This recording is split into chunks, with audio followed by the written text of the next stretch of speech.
두 번째 키워드는요? 두 번째 키워드는 오늘 두 개입니까? 키워드가? 예, 두 아, 예. 개만 준비했습니다. 알겠습니다. 제가 두 개 하자고는 안 그랬습니다. 예, 예. 예.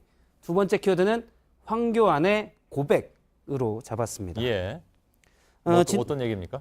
지난 토요일 구미에 있는 박정희 전 대통령의 생가에 황교안 전 총리가 방문을 했습니다. 예. 아무래도 이제 대구 경북 지역에 민심을 잡으려고 방문을 했었는데요. 최근 황교안 전 총리가 박 전 대통령의 수임 번호도 모르고 또 수감돼 있을 때 책상 등을 가져다 주지 않았다. 그래서 배박, 즉 배신한 친박이다라는 비판이 있었는데 예. 이에 대해 답변하는 과정에서 논란이 빚는 말이 있었습니다. 직접 들어보겠습니다. 예.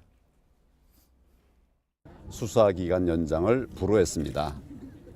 뭐 그것도 했는데 지금 얘기하는 그런 문제하고는 훨씬 큰 일들을 한 거 아닙니까?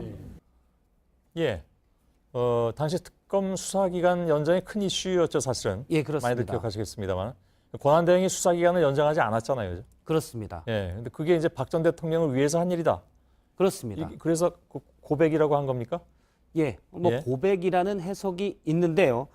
당시 기사를 잠깐 보면 당시 특검이 박 전 대통령 직접 수사도 하지 못해서 수사기간을 연장해야 된다라고 요청했는데 그 권한을 가지고 있는 당시 황교안 권한대행이 수사는 할 만큼 했다.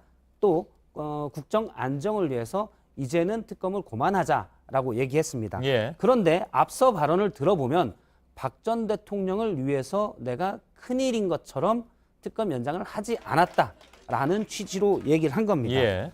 그래서 오늘 민주당은 국정농단 공범임을 고백한 것이라고 비판했고 민주평화당도 사실이면 직권남용이라고 비판을 했습니다. 예.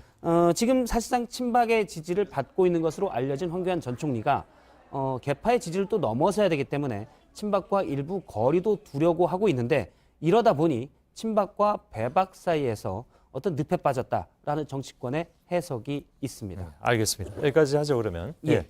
박성태 기자였습니다.